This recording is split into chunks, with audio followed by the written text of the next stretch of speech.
UP TET हो या किसी भी एग्जाम हो, उसमें इस प्रकार के क्वेश्चन हर शिफ्ट में देखने को मिलते हैं। ऐसे क्वेश्चन बार बार पूछे जाते हैं। अगर आपका एग्जाम हो रहा है, चाहे रेलवे का हो, चाहे जैसे यूपी टेट का एग्जाम चल रहा है, उसके लिए बहुत ही कारगर ये क्वेश्चन होते हैं। टॉप 5 हम क्वेश्चन लिए हैं जो बार बार पूछे जाते हैं। जैसे कि आप देखिए ये क्वेश्चन दिया गया है, इसके अलावा भी आप देख सकते हैं जैसे कुछ इस प्रकार का क्वेश्चन है, मात्र 1 सेकंड से 2 सेकंड में ऐसे क्वेश्चन को कैसे किया जाता है। चलिए हम हर क्वेश्चन को सीखेंगे। अगला भी क्वेश्चन देखिए कुछ इस प्रकार का है। ये सभी क्वेश्चन उलट पुलट के संख्या के बदल के और देता है।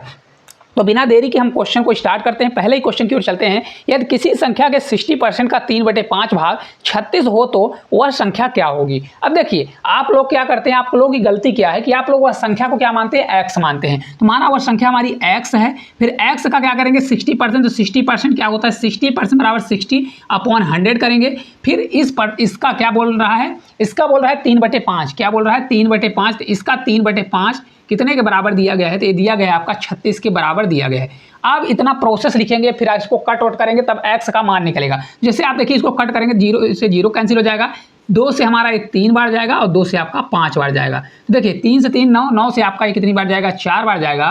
तो x इक्वल टू आपका कितना आ जाएगा, x इक्वल टू 5 से 5 25 और 25 चौका कितना आ जाएगा आपका 100 आ जाएगा। अब ध्यान से देखिए इस छोटे से क्वेश्चन को सिर्फ 1 सेकंड में करने वाले क्वेश्चन को आपने इसमें 5 से 10 सेकंड लगा दिया और राइट आंसर आपका क्या निकल के आ गया, ऑप्शन नंबर ए जो है करेक्ट आंसर निकल के आ गया। लेकिन मैं ये कहता हूं कि मैं आपको इसको पेपर में नहीं करना है। क्या करना है, पेपर में नहीं करना है। तो पेपर में कैसे करना है, देखिए कभी भी ये क्वेश्चन आपको पेपर में दिखता है तो देखिए क्या करना है, किसी संख्या के 60%, कितना 60%, तो आपसे इतना बनना चाहिए कि भाई 60% होता कितना है, 60% बराबर होता है 3/5। जो प्रैक्टिस करते हैं उनको पता होना चाहिए 60% होता है 3/5। तो किसी संख्या का 3/5, तो आप 3/5 लिखिए, उसका 3/5, तो किसी संख्या का 3/5 और इसी संख्या का 3/5 करके ये बराबर कितना दिया है आपका 36 दिया गया है।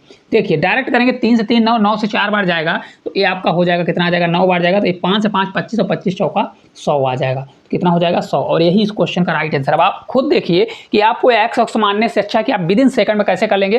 भाई किसी संख्या का कितना दिया है, संख्या का 60% होता है 3/5, तो 3/5 का मतलब होता है मल्टीप्लाई 3/5 मल्टीप्लाई 3/5, 5 से 3 से 3 9 और 5 से 5 25, तो 9 बटे हमारा 25 होगा, 9 से कट जाएगा 36, आपका 25 में मल्टीप्लाई करेंगे तो आपका 100 आंसर निकल के आ जाएगा। हर क्वेश्चन को बहुत आसान करना आपको सिखाएंगे।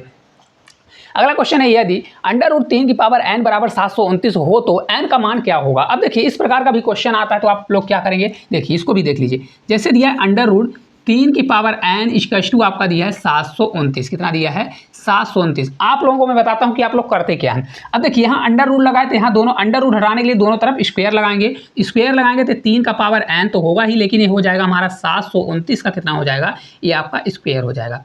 अब देखिए 729 का स्क्वायर कर दीजिए या 2 बार लिख दीजिए, इस प्रकार से आप लोग करते हैं। अब अगर आप ध्यान से देखेंगे तो 3 का पावर n होगा। अब आपको देखिए इतनी बड़ी संख्या आ गई, अब आपको दिमाग लगाना पड़ेगा कि भाई किसका यहाँ पर देखिए दिया गया 3 की पावर कितना होता है। तो अगर आप देखें तो 9 का क्यूब होता है, तो 9 का क्यूब है तो 3 का स्क्वायर होता है ना, 3 का स्क्वायर 9 होता है, तो स्क्वायर की पावर जब वो चढ़ता है क्या हो जाता है क्यूब, तो ये हो जाएगा आपका 3 का पावर 6, तो 3 का पावर 6 होगा और पावर के ऊपर पावर आपका 2 चढ़ा है। तो यहाँ पर देखिए जब बेस सेम हो, यहाँ पर देखिए 3 3 यहाँ सेम हो जाएगा तो पावर आपका मल्टीप्लाई हो जाता है। जब पावर के ऊपर पावर होता है तो मल्टीप्लाई 6 दूनी 12 हो जाएगा, n इक्वल टू आपका 12 आ जाएगा।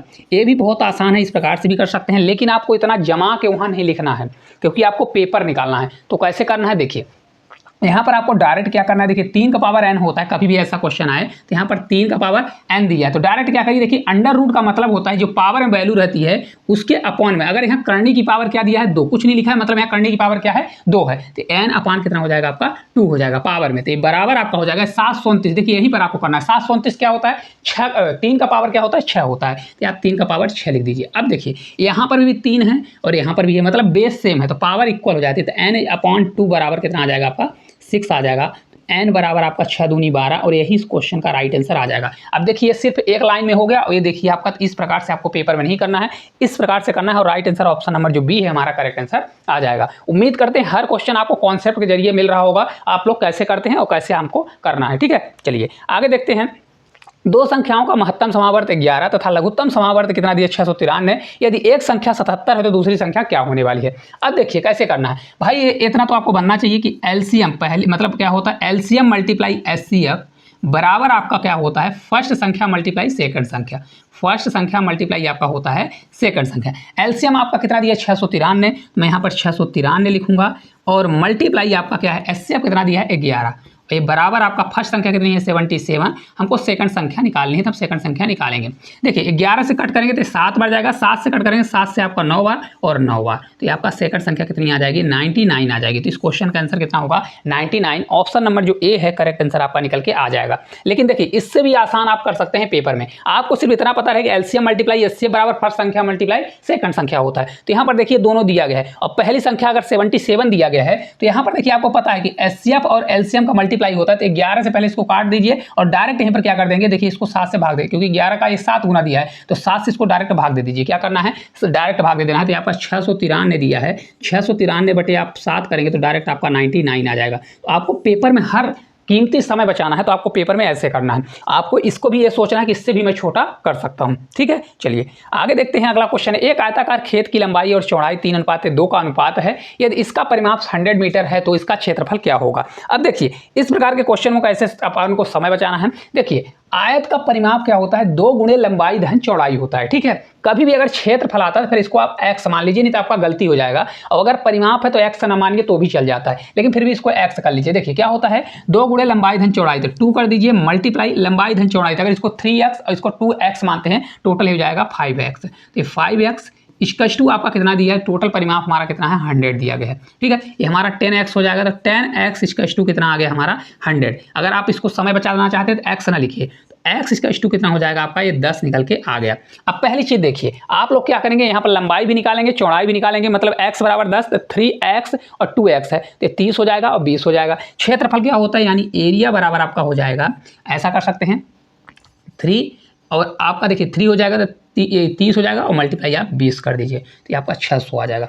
ठीक है, इस प्रकार से आपका इस क्वेश्चन का आंसर हो जाएगा। और कहाँ पर दिया है ऑप्शन नंबर जो सी है हमारा करेक्ट आंसर आ जाएगा। अब देखिए बहुत से लोगों को लग रहा हो कि आपने यहाँ पर 10 का मल्टीप्लाई नहीं किया, यहाँ पर मतलब इसमें भी 10 का मल्टीप्लाई नहीं किया। कभी भी देखिए रेशियो में दिया रहता है, क्षेत्रफल में हमेशा गलती होती है, क्योंकि देखिए एरिया अगर निकालेंगे तो आपका 3x होगा और मल्टीप्लाई आपका 2x होगा, तो टोटल एक्चुअल में हो जाता है 6x² होता है। क्या होता है 6x²। तो अगर आपको डायरेक्ट करना है तो जो x का मान आता है इसका स्क्वायर करिए, 10 का स्क्वायर 100 होगा और 100 मल्टीप्लाई 6 करेंगे तो आपका 600 हो जाएगा। तो फिर आपको इतना भी करने की जरूरत नहीं, इसमें अलग अलग मल्टीप्लाई करने की जरूरत नहीं, जो भी मान आता है उसका स्क्वायर कर दीजिए। तो इस क्षेत्रफल में हमेशा स्क्वायर याद रखना है। ठीक है, चलिए लास्ट क्वेश्चन की ओर चलते हैं। यदि 15 वस्तुओं का क्रय मूल्य 12 वस्तुओं के विक्रय मूल्य के बराबर हो तो लाभ प्रतिशत क्या होगा। अब देखिए इस प्रकार के भी क्वेश्चन में आपको कैसे समय बचाना है। देखिए पहले आप सीधे लिख लीजिए सीपी, क्या लिखिए सीपी और एसपी। सीपी मतलब सेलिंग प्राइस और आपका सीपी मतलब कॉस्ट प्राइस और एसपी मतलब सेलिंग प्राइस।